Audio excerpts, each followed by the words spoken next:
Nous, les infidèles, mais oui, nous ne valons rien, nous sommes infidèles, mais heureusement que Dieu, lui, il est fidèle. Deux disciples suivaient encore Jésus après son arrestation. La fidélité, quoi.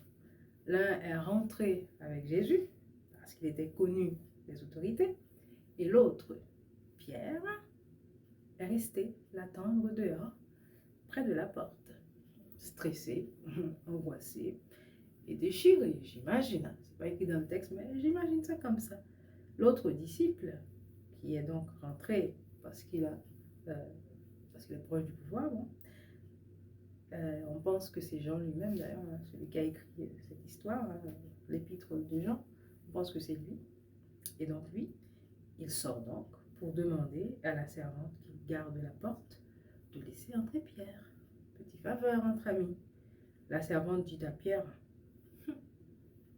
tu es bien un des disciples de cet homme, toi aussi.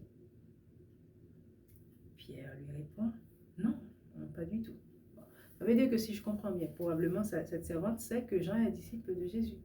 Mais Jean, on est d'accord, il est proche de l'autorité, donc il n'est pas, ou des autorités, je ne sais pas comment on dit ça, mais bon, il a une acquaintance politique, voilà, il a un nom, ou je ne sais pas, il est proche des personnes qui sont au pouvoir, il sait qu'il ne risque rien, il ne risque pas grand-chose. Et Pierre, lui, on ne le connaît pas. Donc, je comprends bien que quand la servante dit, ben, tu es disciple de cet homme, toi aussi.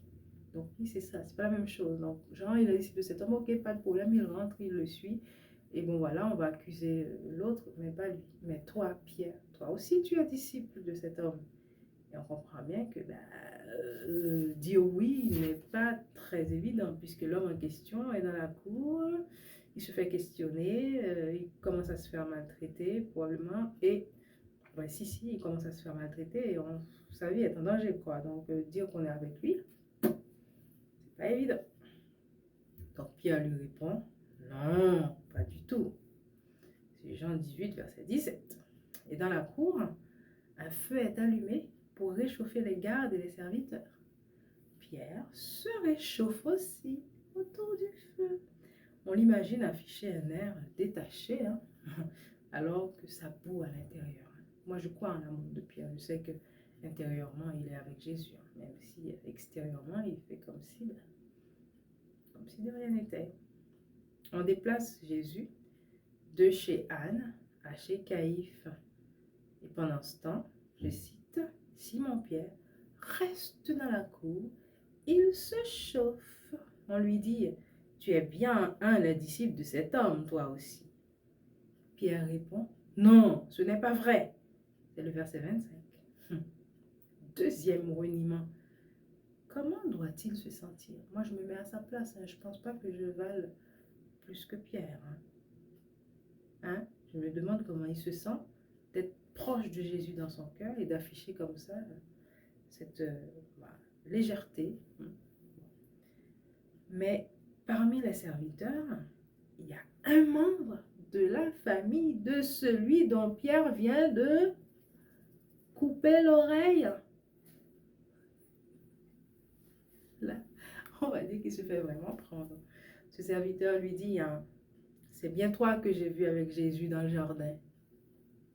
Ah ah! Donc tu n'es pas uniquement quelqu'un qui l'a suivi, tu es vraiment un, comment on appelle ça là? Comment on appelle ça d'ailleurs? Tu n'es pas uniquement quelqu'un qui suit Jésus, tu es vraiment, voilà, le mot me reviendra quand même, mais voilà, tu es zélé, tu es même un gars très très zélé, quoi. Radicalisé. Tu es carrément radical de ton amour pour Jésus. Tu as quand même sorti ton couteau, tu as coupé l'oreille de quelqu'un. Donc, c'est facile de dire non, tu ne le connais pas, mais bon, les autres, ils voient bien que tu le connais. Ça nous arrive d'être très zélé. Ouais, je me rappelle à l'époque où je ne connaissais plus Jésus, où j'étais complètement dans un coma spirituel, je vois. Et mais les gens voyaient en moi une part de chrétienté. Je n'étais pas chrétienne, je n'agissais pas forcément en tant que telle, mais il y a une part de moi qui était tellement imprégnée par ma culture, mon éducation chrétienne, et peut-être quelque chose qui subsistait même si je ne le reconnaissais pas, ben, cette part-là, elle était quand même visible, quoi. Donc, j'étais qui, je sais pas. Mais bon, il y a des choses que les gens voyaient et ils disaient, ben, toi, de toute façon, toi, tu avais toujours gardé. Bon. Voilà, donc oui, on l'a reconnu. Mais lui, il a continué à nier, non, non, non, non, ce n'est pas moi. Et au même moment, un coq se met à chanter. Verset 27. Tout le monde connaît cette partie de l'histoire qu'on voit dans les films en général, hein, qui n'est pas forcément décrit dans le chapitre, mais souvent dans les films, on montre que Jésus aussi était au bord du feu et que quand le coq chante, il regarde Pierre, qui croise son regard et qui court pour pleurer. Je pense que dans la réalité, non, c'est ce qu'on aurait fait aussi. Sauf que le regard de Jésus, j'imagine qu'il était toujours rempli d'amour, comme d'habitude. Jean ne raconte pas dans ce chapitre ce qui s'est joué pour Pierre ensuite, ce soir-là. Mais nous pouvons l'imaginer.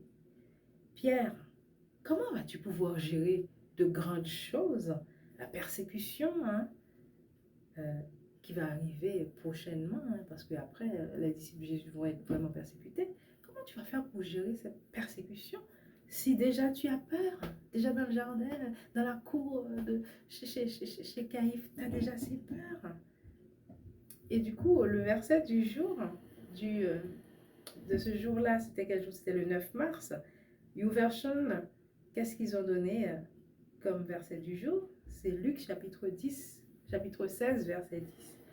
Quand on peut faire confiance à quelqu'un pour une toute petite chose, on peut lui faire aussi confiance pour une grande. Et quand on est malhonnête pour une toute petite chose, on est malhonnête aussi pour une grande. Alors Pierre, c'est mort. Si tu ne peux pas suivre Jésus là, tu ne vas jamais pouvoir le suivre. Mais la bonne nouvelle, c'est que Jésus, lui, il est fidèle. Et c'est pour ça que je suis heureuse. Parce que nous, oui, on est fidèles. Moi, la première. Mais Jésus, lui, il est fidèle. Il savait que Pierre allait broncher. Et il avait même averti Pierre de cette lâcheté. Il savait que Pierre n'était que petit lâche. Il le sait. Et il a prié pour Pierre, pour son rétablissement. Et devinez ce jour-là, ce 9 mars, quel passage j'avais fait écouter à ma fille ce matin-là. C'était le moment où Pierre dit publiquement que Jésus est son Seigneur et son Sauveur. Hein, il a parlé publiquement de Jésus. Hein. Et vous vous rappelez que ce jour-là, environ 3000 personnes se sont converties après le discours de Pierre. La parole n'est-elle pas vide vivante? Que je tombe sur ce verset ce jour-là. Dans Acte 2, on apprend donc que 3000 personnes ont cru ce jour-là grâce au discours de Pierre. Le lâche comme moi, qui est devenu valeureux. Quelle restauration! Jésus sera toujours là pour nous garder attachés et pour racheter nos bêtises. Il est fidèle, il est fidèle. Ça me rappelle une chanson d'une maman qui l'a chantée dans notre église. Et je suis proche de ces enfants-là et j'ai demandé qu'elle m'envoie cette chanson. Et elle est une grande chanteuse, hein. Je ne saurais pas le faire à sa place, mais ça dit Dieu restaure, il restaure mon âme, restaure mon esprit, sa main me guérit et me console. Il est toute ma vie, avec lui tout est si doux. Je le crois et je le confesse, Dieu restaure. Il nous restaure même dans nos bêtises, il rattrape le temps perdu. Moi je crois en ça, je crois que Dieu peut rattraper même mes bêtises. Et il l'a déjà fait pour moi. Dieu restaure, Dieu restaure, Dieu restaure, Dieu restaure. Il restaure mon âme, restaure mon esprit, sa main me guérit, me console. Il est toute ma vie, avec lui tout est plus doux. Je le crois et je le pense, Dieu restaure. Je l'ai traduit en créole. Parce que moi, cette chanson, elle m'a fait beaucoup de bien, surtout après le séisme d'août 2011 en Haïti, dans la ville de mes parents. Ça a bougé, la terre a bougé, beaucoup de maisons sont tombées, beaucoup de personnes ont disparu. J'étais profondément triste. Et j'ai écouté en boucle cette chanson que Joël, la fille de cette maman, m'a envoyée.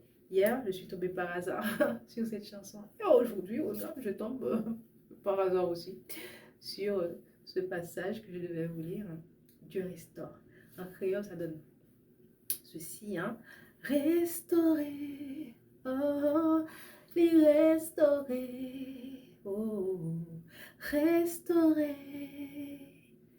bon Dieu restaurer, lui restaurer non moi, restaurer l'esprit, mais lui guérit moi, consoler moi, lui c'est toute la vie moi. Avec lui, toute bagaille douce. Oui, moi quoi, et moi penser lui restaurer. Je suis très enrhumée, hein, mais j'ose chanter quand même. Je ne suis pas une grande chanteuse, mais c'est pour le Seigneur. Alors, prends courage, Dieu va te restaurer. Il va même restaurer tes bêtises. Tu n'es pas fidèle, moi non plus. Mais Dieu l'est, il est fidèle. Et vous savez quoi? Il nous rend fidèles. Donc oui, moi aussi, je suis fidèle. Yes.